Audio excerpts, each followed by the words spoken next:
Chaos Crew. I'm Rachel. I'm Natalie. And I'm Aubrey. And today, our episode is called Tell Them They're Loved. We chose this title because love and connection are powerful tools in suicide prevention.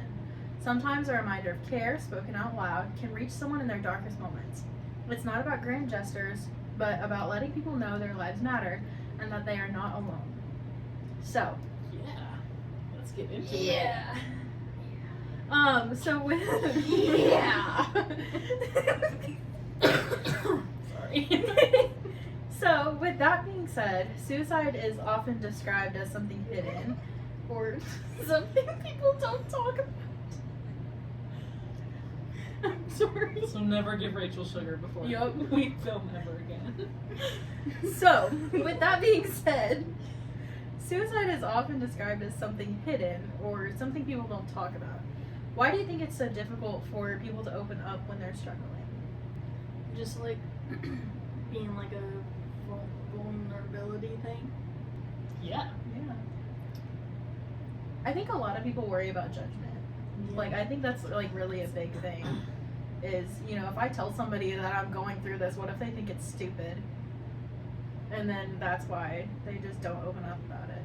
Or like sometimes it's like such a joke to some people that it's just like they'll like joke about it and then you feel like, oh well, maybe I'm not as important to them as I thought they were. Wait. Yeah. Yeah. There's always fear of judgment in every like worry that you have about yourself. You know, what if I bring this to them and they laugh in my face? Or they tell me that it's not that big of a deal and that I should be able to deal with this because everyone else deals with it. There's also a worry that your problems aren't as big as everyone else's, so they shouldn't matter. That is a big thing that I think a lot of people struggle with, and that's why they keep things inside, because somebody at some point told them your problems are not as big as everyone else's problems and you should be able to deal with them on your own. So, have you ever seen how silence or stigma around mental health can affect someone? Aubrey's nodding her head, yes. So this actually comes back to my suicide attempt. So a little bit of background. My sophomore year of high school, it was actually like mid-COVID, so things were really rough for everybody. I definitely was not the only person affected by that. I started having a lot of panic attacks at school and ended up starting online school, and then my schedule kind of went out the door, so I didn't really have anything keeping me in some kind of routine.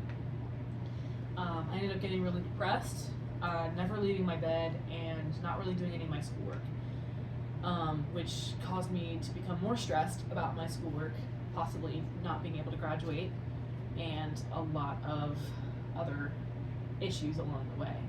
I ended up drafting a suicide note and taking it to my parents, thanks to a conversation that I had with a friend at the time who convinced me to reach out to other people. The next day I was hospitalized and I stayed there for about 72 hours while I figured out what I needed to do to help myself want to be here again.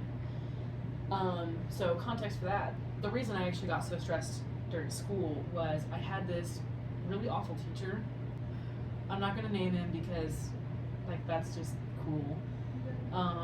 I was in a really advanced English class that year, and the schedule was so stressful because we weren't in school every day because of COVID. So I always felt like I was missing something, and then during a presentation in that English class, I ended up having a panic attack mid-presentation. I couldn't remember any of what I was going to say. I couldn't think, I couldn't speak, and I just started crying, standing there in front of the entire classroom, which was so embarrassing. Like, that kind of dread, just thinking about it, like, makes my stomach turn. And I tried to explain to my teacher that I was having a panic attack, and he said to the entire class, "Now, class, this is what it looks like when a student is unprepared." And then made me go sit down, and then failed me for the presentation. That's crazy. My parents tried to explain to him, the school tried to explain to him. I got a 504 plan put in place and stayed home. I did all of my schooling online. I still had to have meetings with him over Zoom to perform quizzes and things. But he refused to believe that any of my problems were real. And so that is what led me to actually having to stay home and caused my depression to get worse, was because someone couldn't believe that a mental health issue was actually real, which caused me a lot of problems down the road, which all could have been avoided if this teacher had said, that's fine, here's some accommodations that we can get you. So, Wow. yeah, I know. Wow. I know. Some of the things that I heard like growing up was if you like die from suicide, you're not gonna go to heaven, and like that was like a big thing. Like, oh, so if I do this, I'm not gonna go to heaven. I don't know where I was going for that, but it's, You went somewhere. It's a shame tactic that people use instead of trying to actually be compassionate, because we don't know that for sure.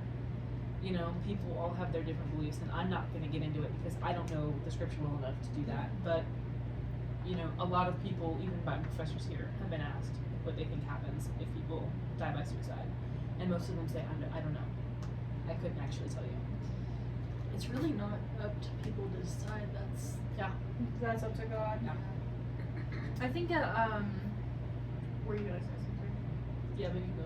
Okay. Did you forget it? Yeah. Okay. Do you want me to go while you Yeah. So another thing that I want to make sure that stigma around mental health is a big thing with men, boys. It doesn't exist. Yeah, you can't be sad. You can't be angry. It's toxic masculinity if you're angry, and it's not manly to cry. There's two extremes to that, and you're not allowed to feel any emotion. Men are statistically way more likely to commit suicide. And I think it's at least 3 times more likely than women, which is a huge difference. And I think one of the biggest things is people saying, well, you're, just toughen up.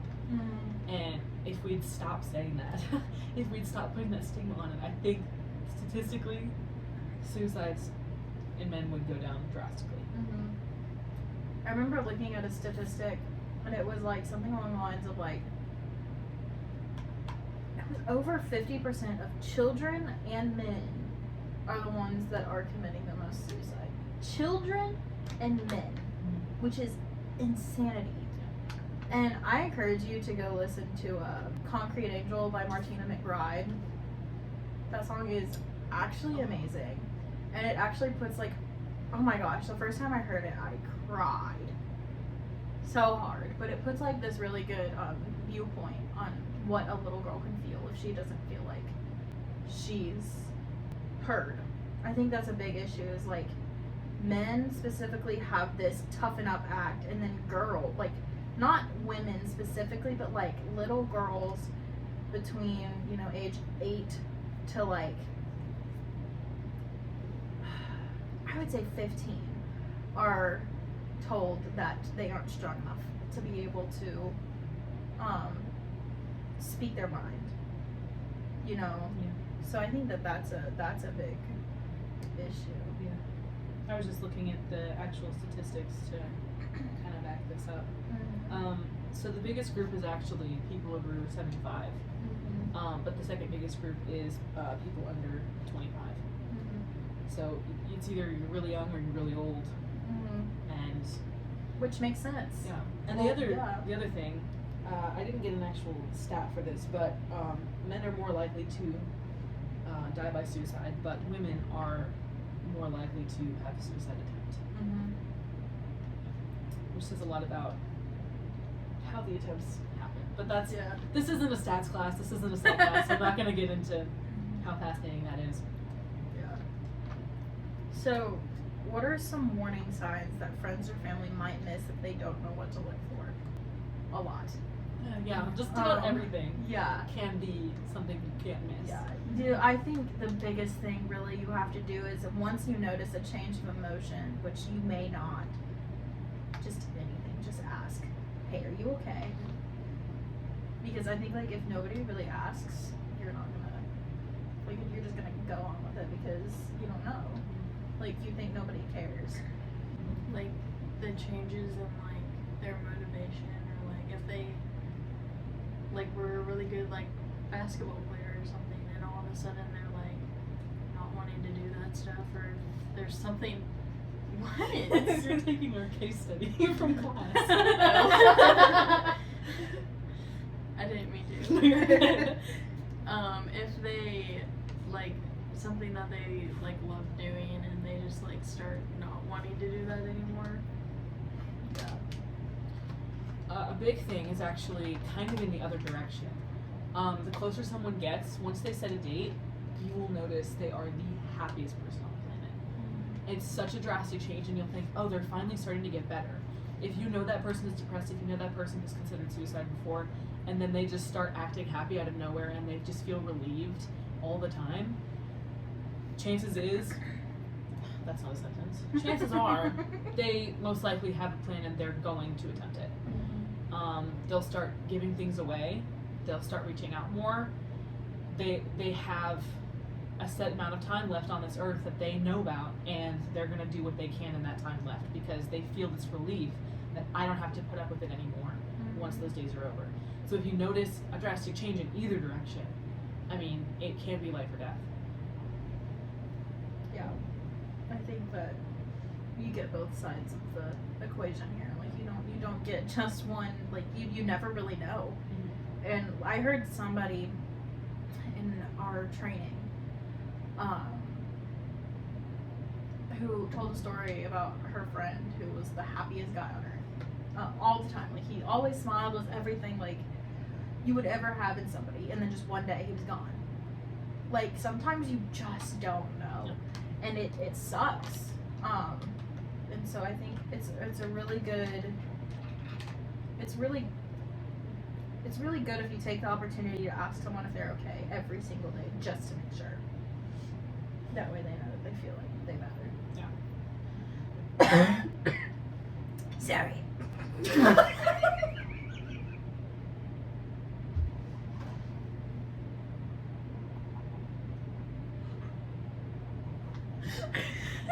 I'm going to assume you didn't mean to do that. 3 days later.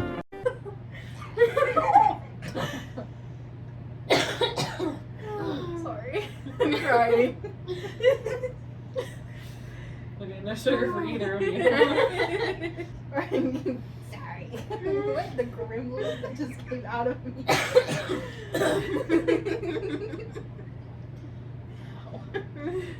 This is cramping. We're so genius. We're so smart. amazing. Okay, next question. Okay. Why is checking in, even when someone seems fine, so important in suicide prevention? I think we kind of went over that, but really just because you never know what someone is like thinking in their own head. It's something that I kind of want to start doing, just like with everyone in my friend group. Just like, hey, I want to check in with you. I want you to be real with me. What's going on? Because, if not me, who else? Who's going to check in with people? And the biggest thing, so this is something I learned in the suicide prevention training, which was kind of awkward to do, but it's something that we were made to practice because it's a real conversation you might have to have. I had to look someone dead in the face and say, are you thinking of killing yourself? Because harming yourself, that could be anything. That could be anything from cutting, burning, bruising yourself to actually ending your life. And it's not clear. They might not be thinking of harming themselves, but they might be thinking of killing themselves. And for them to say, no, I'm not thinking of harming myself, does not clear that they might not be thinking of suicide. I mean, sometimes you really do, if that's something you're worried about, sit them down and say, I know this is going to be awkward, but this is what I'm thinking right now. It might be weird. It might be uncomfortable. The person who you're asking might actually not be suicidal, and they might just be like, no, I don't know why you would ask me that, but I hope that, I'm not giving off any weird vibes. Or they might actually be considering it and need to talk about it. Chances are that people who attempt have reached out to some degree before attempting. So you got to be the person to try and catch it. I think something to clarify for our listeners is I think all three of us are trained in QPR. Yeah. Which is question, persuade, professionally trained, question, persuade, refer. Which is suicide prevention training. Yes, we are all professionally trained on that. So, like, we know what we're talking about. we know what basically. we're talking about. Yeah. We're not the most professional in the room, but we have enough knowledge and experience to be able to, have a conversation about this. I would say, yeah, just like Aubrey said, check in all the time. I have written in my planner under September. September is my favorite month, by the way, because it's Suicide Prevention Month, and I think it's a really important month that everybody needs to really do something for. But I have, like, I don't know if you guys can see that, but on this blue line, it says tell someone every day that they matter. Anybody, like, just look at someone random and be like, hey, you matter. And I think that could really be, because, like, what if they were thinking about it? And then you just say that, and then that's whenever it clicks in their brain, like, hey, I do matter, Does that make sense? Okay.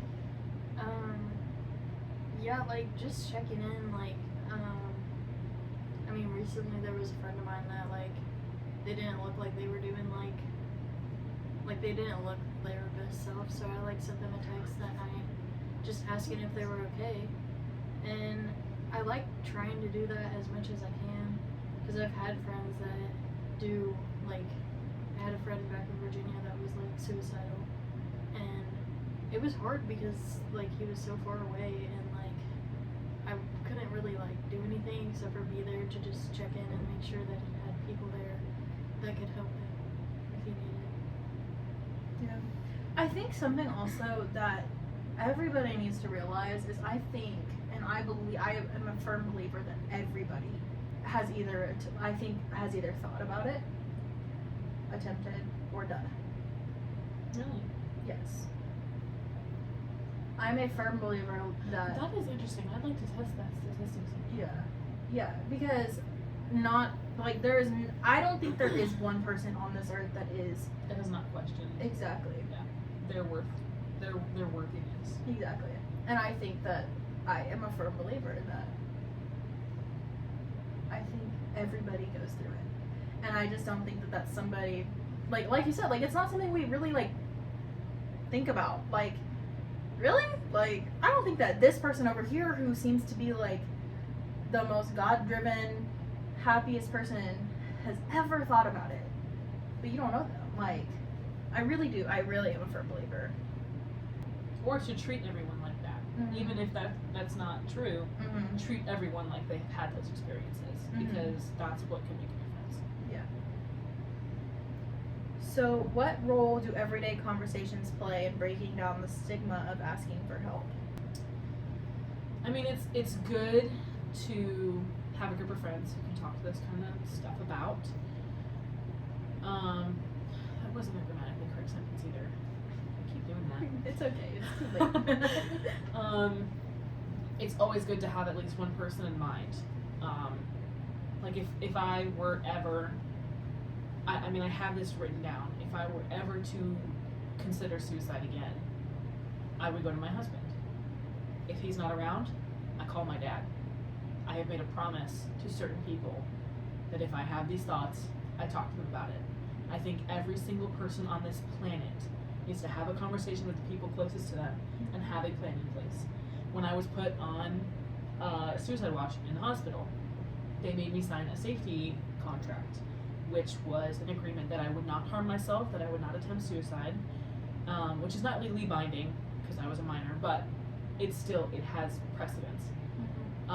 We put down 5 contacts, and if I were to ever have suicidal ideation or thoughts of harming myself, I would reach out to those people in that order. Have a list of people who you know you can go to, because that is going to make the biggest difference. What's crazy is when I actually tried to attempt after I wrote my note, the first person I reached out to was someone I'd never really talked to before. I was midway through high school. I'd had a crush on this guy in middle school. He knew that because I had told him, because I was very open about it. he was like, I'm not interested, I'm talking to someone else right now. And we stayed friends. Mhm. We never really talked. He was on my brother's hockey team. So it was never someone that I just like hung out with all the time. I'd spoken to him maybe 3 times in person. I had him on Snapchat.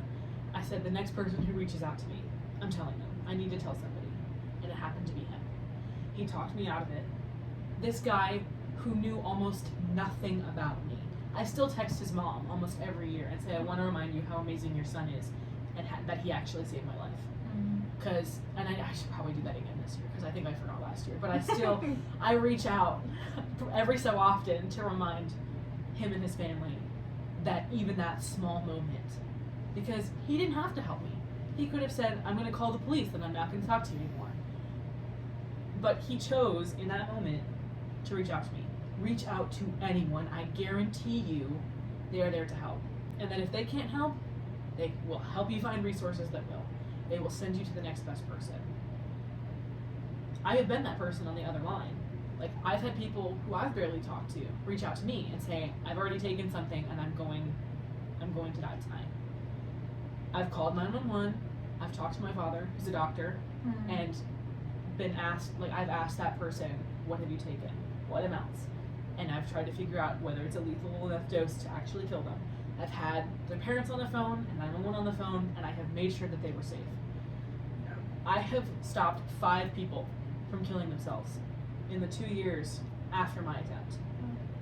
Just because they knew that I had gone through that, they decided to reach out to me. People who I did not see on a daily basis, did not talk to on a regular basis, and they still chose to reach out because they knew about me. These are the kinds of things, like, you do not have to be trained in it. I was not trained in it. I was in high school. Guys. I was in high school and I just had my parents sitting next to me on the bed while I called people. Yeah. It works. I promise you. Talking to someone will work. 5 people In 2 In years. 2 years. In 2 years. that you personally know is a lot.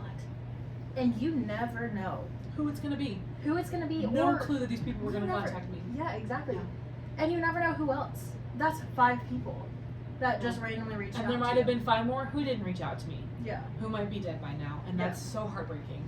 But those 5 who did are still alive. I still talk to them occasionally. I see them on social media and they're doing amazing, and I'm so happy that they took that chance and reached out to me. Because that's the kind of thing that will save your life. Yeah. Sorry, I keep going on a really long tangent. No, you're good. You're good. I mean, I think, like, I was going off with what I was saying. I think there is not one soul on this planet who hasn't had a suicidal thought. I have, like, and I think personally, I think, like, I didn't feel like I had the people to check in on me. You know, like, I do now. I know I 100% do now. But I think in high school, like, I had my best friend.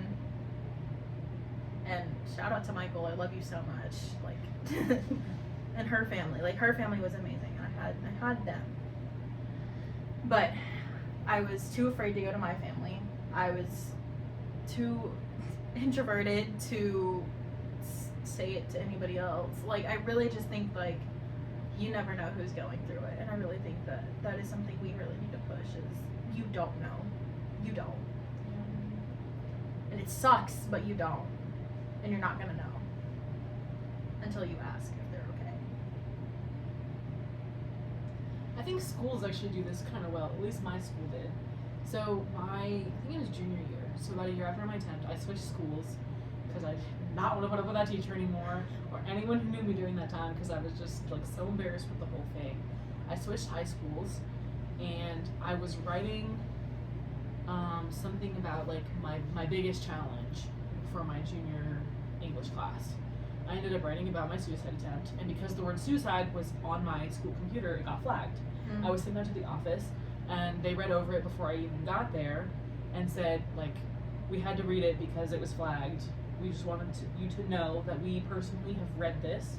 We're so sorry for what you've gone through, and if you need help, please reach out to us because we know your past. They wanted to make sure that I knew that my privacy was kind of invaded there for a moment, but that they did it because that could have actually led to some serious harm. And they handled it with so much grace. They were so amazing. But just, like, those kinds of things where they're gonna know. And you don't even have to talk to them about it. Mm-hmm. Actually, by the end of that year, I probably would have talked to my English teacher to her face if I had been thinking about suicide again. Because, I mean, she was one of the best teachers I've ever had. Shout out to Miss Onderico. Love you. Miss you, Miss Teddy. Like, I hope I can come have coffee with you sometime. I love her so much. I invited her to my wedding. Aww. She wasn't able to make it, but Aww. love her. How can small acts of care or kindness interrupt feelings of hopelessness? Okay, so Yeah. Let's go. So, I can personally say that when I did have thoughts, the first thing someone said to me was, "Hey, let's go recreate this." I'm not gonna say who it is because we aren't friends anymore, but I still do appreciate what they did. But they said, "Hey, let's go recreate this video," and I was like, "What?" And it was actually, we all like picked separate One Direction members and recreated their like little like videos that they would do. And it was so fun. And like at that point, like I had forgotten everything that I was feeling. Like it's just like, you know, I don't really actually think that this girl knew that I was thinking about it, but she definitely probably did notice something was up. Something was going through my brain because I can't hide that well. And was like, "Hey, let's go do this. This is fun. Let's do it." And it helped significantly. Significantly. We even had their little, like, One Direction always had a bird. I think its name was Kevin. It was a pigeon. And we even picked up, like, this pigeon. But it wasn't even a pigeon. It was probably just, like, this parrot, like, stuffed animal. And we acted as if it was Kevin. Like, I like, distinctly remember that to this day because, like, I was so, like, I just felt loved. And, like, you know, she definitely knew something was up. And so she was like, "Let's go do this stupid thing." And we did. That was really sweet. Yeah. Yeah. There's so many times like that that's helped me a lot. Like, just, like, friends, like, reaching out whenever, like, Natalie goes home some weekends, so I'm, like, always in the dorm because I don't want to go out. And, like, I have people that are, like, texting me now and being like, "Hey, come do this with us," and it actually, like, Tristan and means a Nevaeh, we lot. love you. And, like, whenever, I think it was my freshman year, it's about Aubrey. It was, Aw. like, Christmas break. We got back from Christmas break, and Natalie wasn't here yet, and her and Luke texted me and asked if they wanted to go get dinner. And even though, like, I didn't, like, know them, like, I mean, I knew them, but, like, we hadn't really got to that point where, like, I was, like, yapping to them all the time. She did not speak to She- me for a whole year. Rachel was very introverted freshman year. It takes me a while to, like, warm up to people. And, like, sometimes, even with Natalie, like, I'll just, like, drop, like, the most random stuff on her that... She'll be telling me this story, and then I'm like facing the wall, and she'll put her hands on my bed and go, "Natalie!" Y'all are fun. Yeah. But yeah, just those, like, small little things of just friends, like, asking you to hang out whenever they're going places. Like, if you need to go get a piece of paper from the mailroom, like, I'll go with you. Like, I if love running little errands with my friends. I know. It's so fun whenever like we go and like go get our mail and go back to Greg. That I makes know, my day. it Greg, just- Greg, doesn't he know? you feel, like, so special when someone's like, "Do you want to go get mail with me?" Yeah. I'm like, "Yeah, I want to go get mail with you." It's the best. I think I'm gonna go back to something we said in the last video, but Rachel and I have this little, and put a picture right here, please, editor Natalie, of this thing that we have hanging on our door, and it's pictures of all of our friends, and everywhere in our room there is a picture of our friends somewhere, but on the door specifically, it's this little chalkboard, and it says "Our reasons to stay." And See myself on that. yes, Oh, that makes me really happy. but it says "Our reasons to stay," and you know, like, I put that because I know that one of the only reasons why I am here on this earth is because of my friends.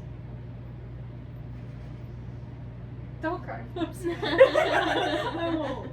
Because of my friends, my family, and my boyfriend. Like, I know that. But honestly, being 6.5 hours away from your family, you don't really have them. And, you know, now Austin's 2 hours away. I know I can call him anytime. But, like, I always relate myself back to the reason why I'm here on this earth is because I have friends who care. And it takes me 2 seconds to cut somebody out of my life if they've done me wrong. Because I know that I have people that are here for me.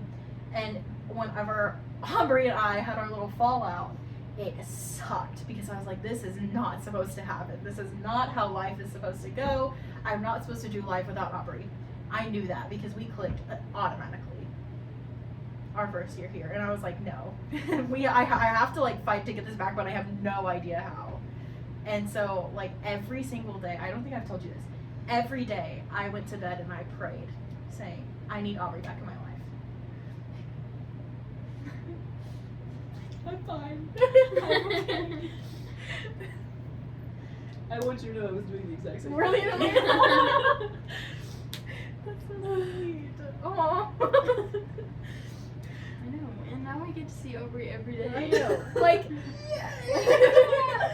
like we went from not talking to each other for I think a semester to seeing each other like almost every day. Well, Aubrey and Rachel see each other every day. We see her almost every Yeah. day. Aubrey and Natalie see each other in Bible and then after Bible. And we've grown up yeah. so much. We have. We met literally the first day of classes because we had a class together almost every Mhm. single day. Yeah. We met in math class, in English class, and in theater. I remember sitting next to you in theater and being like, hey. That's cute. Yeah. He's kinda Yeah, cute. Austin's cute. Now they're dating. Now we're dating. Oh gosh. I just remember, like, I distinctly remember sitting next to you in theater and, like, us just automatically clicking. You were the first person I told about Luke, too. Yeah. Yeah. Yeah. Because we thought he looked like a little gorilla walking around Bigfoot. Yeah. Yeah. What was the question? How can small acts of care, kindness, interrupt feeling of hopelessness? Yeah, okay. I'm not a hugger. I will never be a hugger. I will give anyone who needs a hug. I will hold you as long as you need to be held. I do not let go. I follow Disney princess rules. I do not let go until you let go. We're going to stay here holding each other until you feel better. And another big thing was after my church found out, I said this in the last episode, after my church found out and my parents' friends, who I didn't really talk to much, found out, I got letters, I got cash, I got gift baskets, I got coloring pencils and coloring books. Colored pencils and coloring books. I got flowers. I was in a show almost 2 months exactly after my attempt.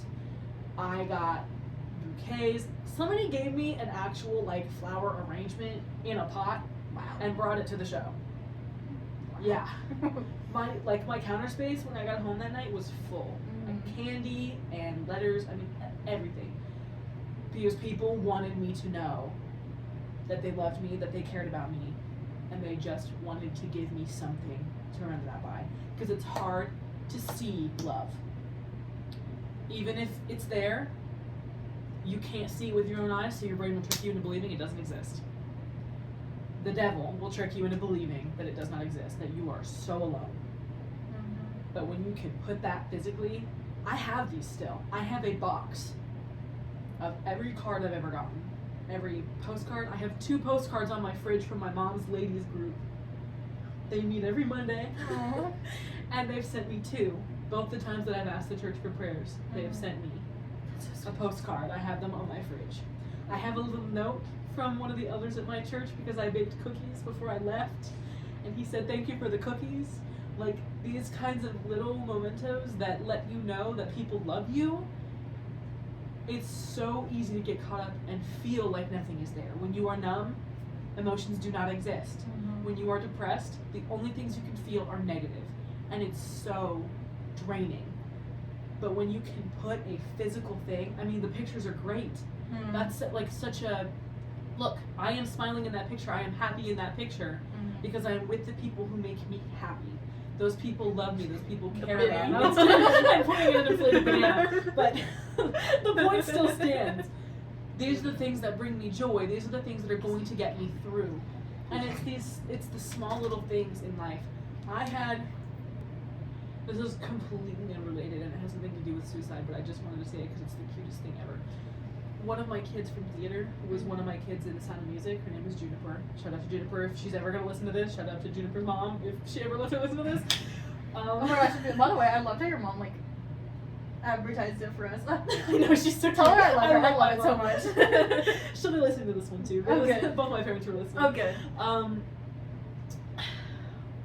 My wedding. Juniper came. She crocheted me 2 little bears. One with little flowers in its hair and one wearing a top hat to be like a bride and groom. And they were holding hands. And this girl, during The Sound of Music, got me a pot with actual Edelweiss in it. That does not grow around here. I don't know where she found it. She grew it herself. Somehow, yeah. But like, I have never questioned for a moment that she just loves me. And I love her so much. But because those little things, the gift giving and the words of affirmation and any love language will tell people, I am here for you, I love you, and I want you around. Anything you can do to show that you care. Literally anything. I love my boyfriend. I love my boyfriend. Austin, I love you. Austin, we love you. He's such a good boyfriend. He is. He's amazing. And I can never, like, I just can't put into words how amazing that man is. It's insane. It's insanity. Austin, if you're watching this. Soon. But there was one time, well, there's been multiple times, but there was one time where it was before we started becoming friends again, but while we were having issues with the person that made us not be friends, where I full on had a panic attack in his car because of everything that was going on, and I froze. When I panic, like whenever I have panic attacks, I freeze and I cannot breathe. And I just remember him, can I touch you? Yeah. I remember him going, like in the car, I remember him going, and like She's I broke. holding my wrist, by the way. Yeah, I'm holding, yeah. Yeah. Wrist. I remember him going, like, just, like, he sat there and he let me just kind of be for a second, and I remember him grabbing my wrist and then just kind of, like, squeezing it, and I broke immediately. Like, I was able to breathe, I was able to, you know, just kind of, like, figure myself out for a second. Grounding. Yes, So and I was nice. like, I cannot do life without that man. I know for a fact. Because not once has somebody ever known what to do whenever I have a panic attack. Not that he would have known, he just did something and it worked. Really good grounding thing that I like to do, in case, since, you know, he's not here to be here all the time, really good thing that I like to do, that, I mean, you guys can know this too. It's a grounding technique, so you have to try and breathe, but the whole time you are trying to feel and see everything around you.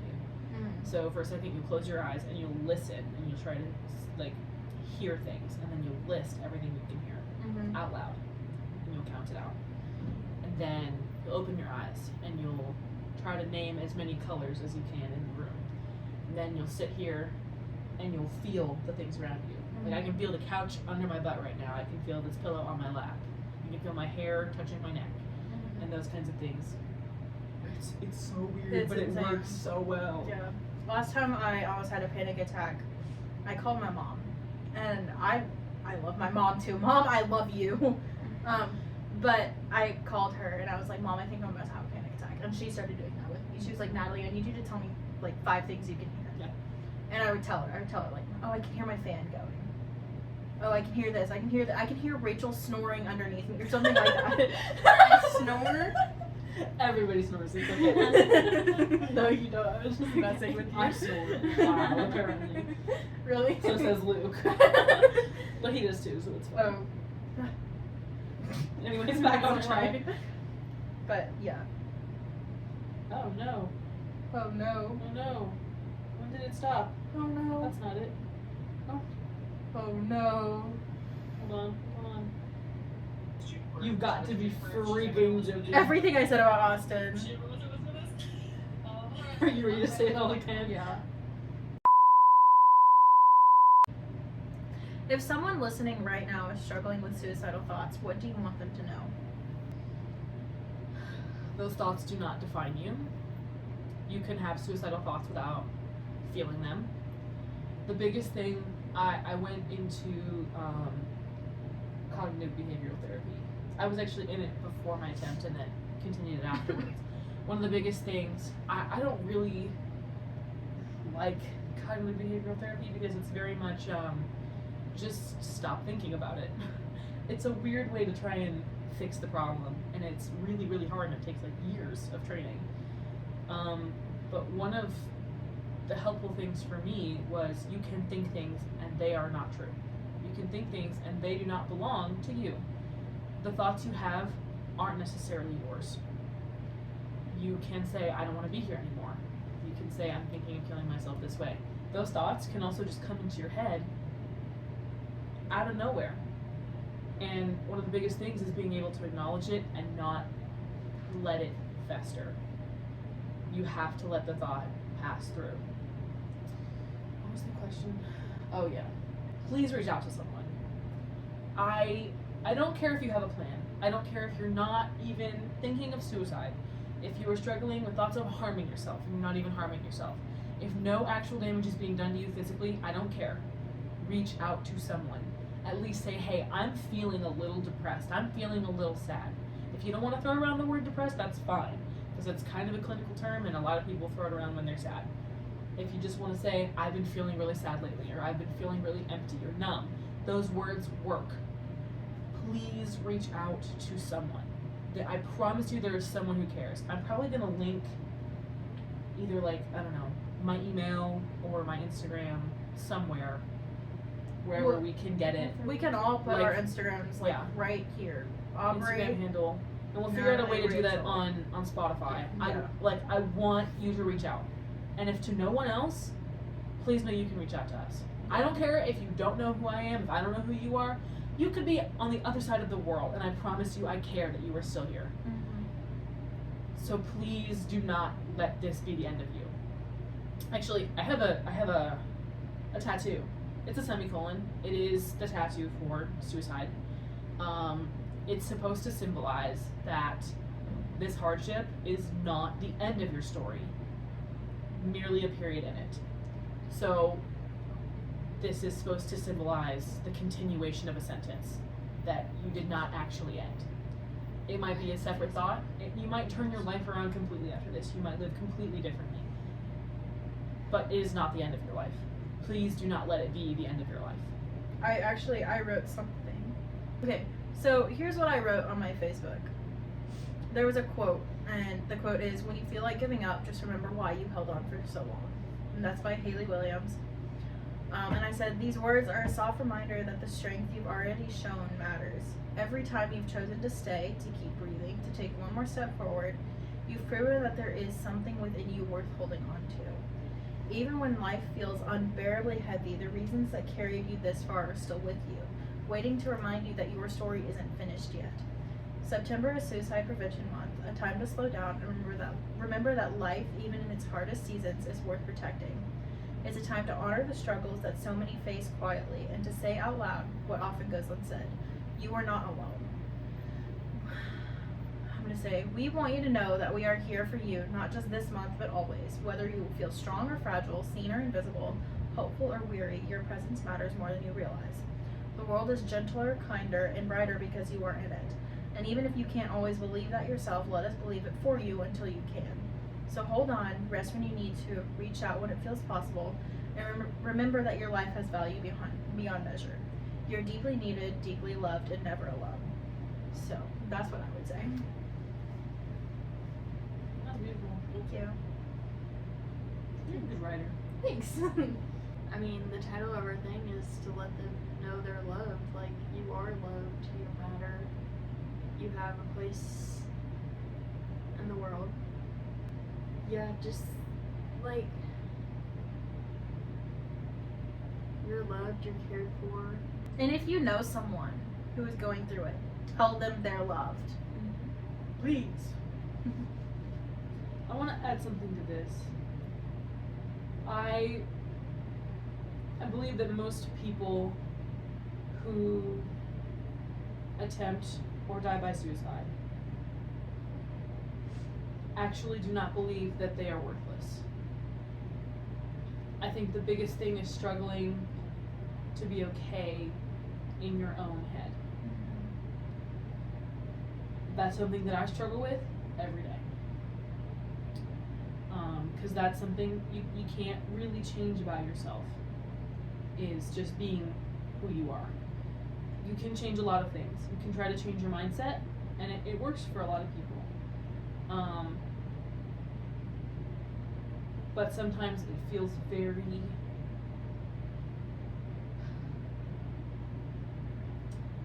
like almost claustrophobic to be in your own head. So a big thing that I've learned in stress resilience actually was that people who have experienced ACEs, which are adverse childhood experiences, are more likely, 13 times more likely to attempt suicide. Those people often do not believe they are worthless, but are in a situation that they don't believe they can ever get out of. Whether it be because they are living with abusive people or in an abusive state, or they have been abused in the past and they can't get it out of their own head. A lot of sexual assault victims, a lot of abuse victims, neglect, people with relatives in jail or who have had substance abuse issues, they have been taught certain things about how they deserve to live. And I mean, if you have been sexually assaulted or abused, that affects your brain in a way that it doesn't make you feel worthless, but it can make you feel like you cannot escape it, because sometimes those feelings just don't go away on their own, and you feel like the only way to just feel peace because of all of the trauma you've been through is to just let it go. And so another big thing is that you might not feel like the world would be a better place without you in it. You might not feel worthless. You might feel okay, other than your own head just won't stop. And it's hard. It's so hard. It is so hard. But I promise you, you're not the only person who feels that way. You are not the only one who feels stuck in your head to the point where you don't want to be here, because it means having to live with yourself for the rest of your life. It's so scary feeling that way, and I want you to know that you are not alone in that. And that those feelings, they're not fair, they're not normal. They do happen, and you can make it through. And please reach out. Okay. Sorry. Please reach out to somebody. You might not feel sad or worthless or like you don't deserve to be here. You might just not want to anymore on your own accord. And that is just as bad. But I promise you, there are people who want to help you through it.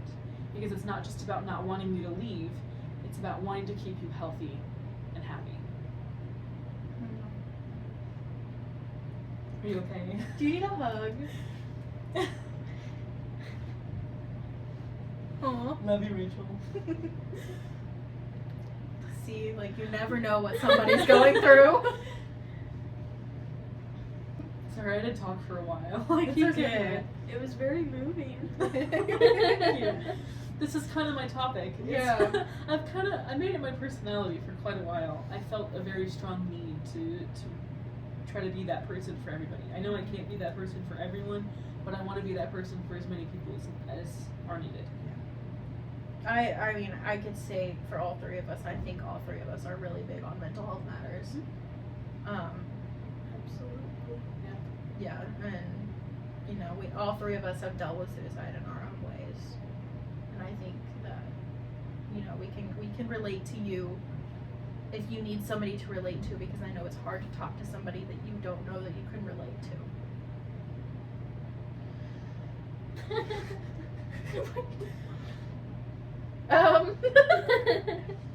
What are some resources that can provide immediate help? Yeah, so actually, oh my word, it did it again! Oh no. It just did it, just now. What are some resources that can help provide immediate help? Help. Sorry. Yeah, I mean, you're good. immediate help, like 911, Yeah. obviously. 988. 988, Yeah. Suicide Hotline has a new number, 988. So you don't have to remember some stupid long number. Actually, really funny things. I've been waiting on a text back from the Suicide Hotline. What year is it? 25? 4 years. That's crazy. 4 years. They never texted me back. I know. My number hasn't changed. Yeah. If they don't work, 911. Yeah. 988. They call, they text, they have chats. Almost every county should have some kind of personal hotline set up. That's something you can Google almost immediately. Look up your county and then look up the hotline. Here in Henderson, I know they have one because they take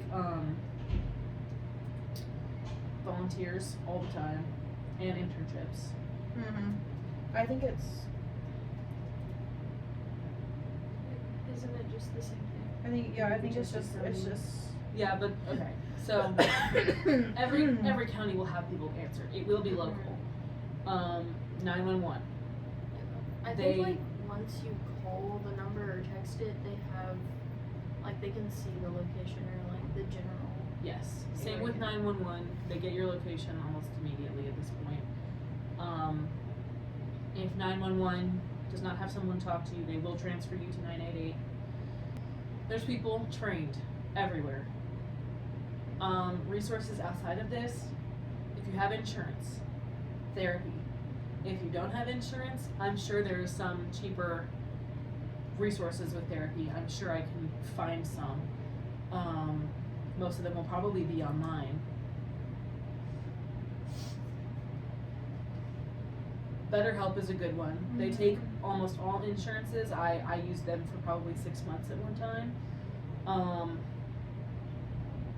And a lot of them will not charge you as much as a regular therapy session for that very reason. If you're in school, talk to a teacher, talk to a counselor. School counselors, most of the time, suck. I just don't like school counselors. They don't do their jobs. If the school counselor's not going to listen to you, talk to a teacher. Speaking from experience, if you work here at Freed, our counselors do amazing. Yes. They are Yeah, I'm not going to talk for Freed's counselors because I've never been. absolutely incredible. I have heard amazing things. Yeah. But high school counselors do not do their jobs most of the time. So if you feel like your counselor's not listening to you, just know that that's almost a universal experience. Teachers, adults, any adult, anyone who works in healthcare, childcare, or with the government, I believe, are all mandated reporters. Which means not only do they have to report you for these kinds of behaviors, which will help you, I promise, they know the resources. They know how to talk to you about these things. They have to be trained to keep their position, and they want to help you. They would not be in those positions if they did not want to help you. Rachel and I are RAs. Your RAs are also required In to be college, trained. yep. Anyone in a position of power, anywhere, is someone you can talk to. HR, in an office job, whoever you feel most comfortable talking to. Literally anyone. They might not be the person that you confide everything into, but they will be the person who helps you find other resources. But literally talk to anybody. Me. Talk to me. Talk to me. Talk to Rachel. Natalie. Talk to Natalie. Like, there will always be someone. So what can we encourage listeners to do this week to support someone in their life actively? Well, Reach out to somebody, ask them how they're doing. and like I said, find a random person that You just walk by and be like, hey, you matter. And it might spark conversation, it might not. But, you know, they are going to feel like they matter after you tell them. So, every single day. Every day. I like to give people rocks. That's not a joke. It's not a I am weird. It's a rock. It's a rock. I find rocks beautiful. Each one is unique, just like people. Most things in this world, you know, that are just here are very, very unique. Mm-hmm. I find a rock, I say, this rock reminds me of this person, and I give it to them. I do this all the time. I should do it more. I don't look for rocks right now because I'm like always driving to class, but I need to walk more, so I should be looking for more rocks. I can't even tell you how big my own rock collection is, but anytime I see a rock that reminds me of a certain person, I do not keep it. I give it to them. If you're close to me, you know that's a big gesture. I don't give rocks to just anybody. I probably should, because it lets people know that they're loved. But it is something that I do because here's a memento that you are loved, that you are seen, that I think about you. Every purple and blue rock goes to Luke. Aww. He has bright blue eyes, and I love his bright blue, baby blue eyes. Oh, I love him. I love his little face. And his favorite color is purple. So he gets, like, every purple, every blue rock I see reminds me of him. Most rocks actually remind me of him, because we had our little spot in the commons that we called shells, because we pick out all the shells from the rock pile and set them on the corner there. But So cute. I love rocks, so that's a big deal for me. I've cried over dirt. Don't even. I will give you rocks. Actually, anyone who DMs me from this podcast, like, let me know, hey, I read this. Tell me a little bit about yourself. I will send you a rock. Wow. Promise, guaranteed. I will send you a rock. Yeah. I love rocks. Everyone should love rocks. That's how I let people know that they're loved. Yeah. Not everyone should do that. Find your own thing. Kid President had corn dogs, so like, there's always something. Shout out to Kid President and Brad. Love you both. One of my friends today, we went to have Mexican after church, and she gave us stickers afterwards. I actually have it in my phone case. It's a Triceratops, and it says "Wow." I love that. It looks like a dino nugget. It does. Yeah. But it's just orange. That's so cute. Oh, it's us. I'm giving you guys stickers too. They're all Yeah, on the they're all the on our coffee table. Yeah. Along with the ghost with beer in his I mean, hand, which I literally don't think should be anything. here. If you don't want to hold on to something, who's the first person you think of when you look at it? Give it to them. Let them know that they matter. If you've been thinking about someone for a while, even if you think they hate you, reach out. Say, hey, I want you to know, no matter what we go through, I will still love you as a human being, and I want you to know that you can reach out to me for things. You don't have to be on the best terms with people to let them know that you're there for them. There's people that I never really want to speak to again, but if they reach out and ask for help, you guarantee it. I'm on the phone with them, helping them figure out whatever they need. What is one message of hope you'd like anyone listening who is hurting to carry with them? You're loved. You matter. You're not alone. God loves you. You are worthy because you were made in His image. He made you with intent and purpose, and your purpose is not done on this earth. And it will not be until He decides He wants you home with Him. We love you. We care about you. We want you to find joy in life. And that can be hard, but it's not impossible. It will never be impossible. And there will always be someone in your corner. If there is no one in your corner, I am dead. There will always be someone. There's always that one little thing that you can hold on to. She's making sure we're just talking loud. Yeah. You belong in the world, and if you think that you don't, you're just maybe not looking in the right places. I always looked for friends that I thought would make me look cool and stuff, instead of looking for people that I don't make her look cool. We do not make her look cool. Instead of actually We're theater kids. looking for friends that genuinely like care and would be there for me all the time. I don't know if that's the question. Yeah. But yeah. Find people that make you belong and that make you feel loved. My dad asked whenever I asked him if he had listened to it. He said no, but were you guys laughing the entire time? And I said no. I was listening to it with Luke, and he goes, "Why are you so much louder?" I'm like, You gotta hold it like all the way out here. no, I know. I put it facing like down this time, so hopefully it won't pick me up as well. But it's probably still gonna be way louder than both of you. I'm just a loud person. Maybe I'm supposed to do. Yeah, maybe I don't need my own mic. Maybe we should share, and Rachel should get it. Yeah. Yeah. Maybe we can do that next time. This one doesn't do what it's supposed to. Yeah, I don't know. There's so many things that I want to say. I don't think I can word them well enough this time. But you know, anyone who reaches out to me, I'll have an individual loving message for anyone. Yeah. But you are loved. You are cared for. I am rooting for you. We are rooting for you. We want you to be able to make it through this. If we could leave our listeners with one truth about suicide prevention, what would it be? Don't be afraid to ask directly, are you going to kill yourself? Don't.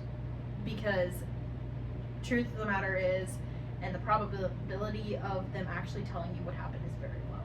Unless you directly say, are you going to kill yourself?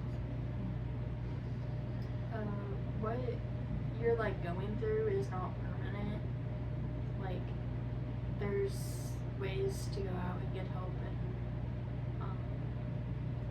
to try and feel better. Like, it's gonna be like really hard because like even like every day, like I still have like problems of just not feeling myself all the time. But what did I say? Like, it's not a permanent thing. Like,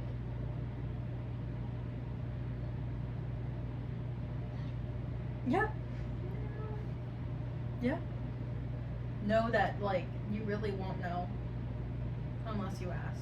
Because you never know what somebody's going through. Like we said at the beginning, there's two sides to the equation, and you're not gonna get what you need unless you ask. Two things. This is something I should have brought up earlier probably, but I just now thought about it. Because Rachel was like, this too shall pass, and that reminded me. I don't remember the exact statistic. It was somewhere between 85 and 90% of people who attempted to the point where they almost were considered dead, were revived in the hospital, didn't actually die, but were in the bouts of an attempt, jumping off of bridges, jumping off of buildings, taking pills and becoming unconscious, these kinds of things.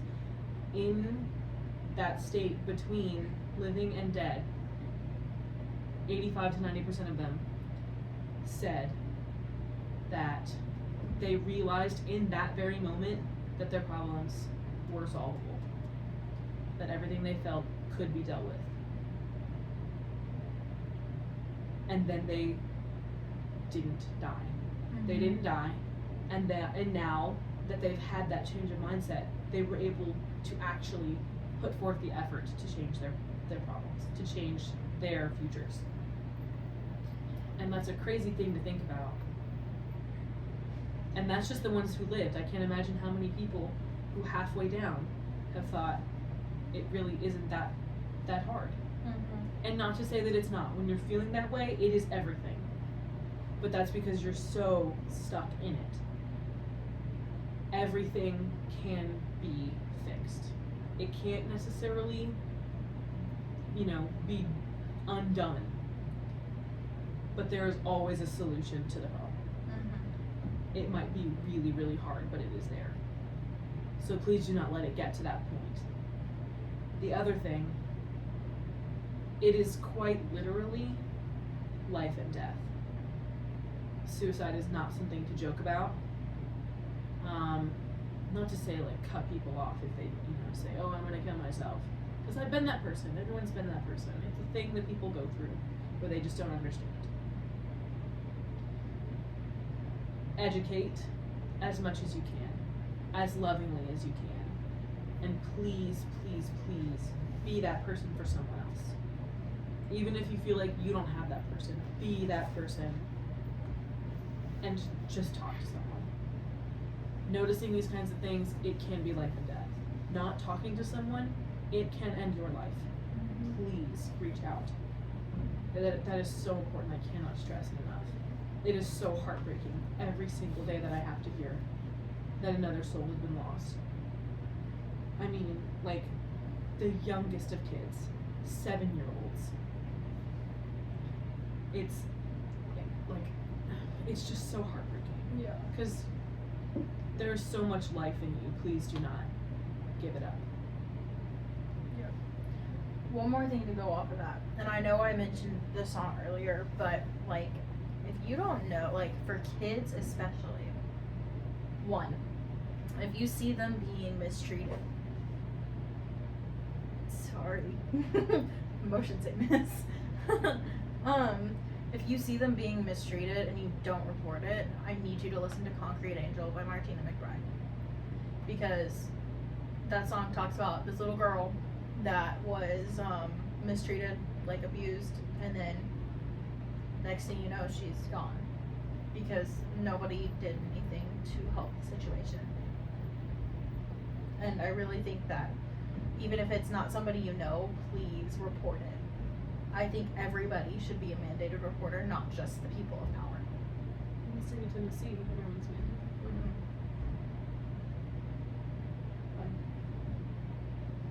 Anyways. Who is jumping upstairs? Oh my word.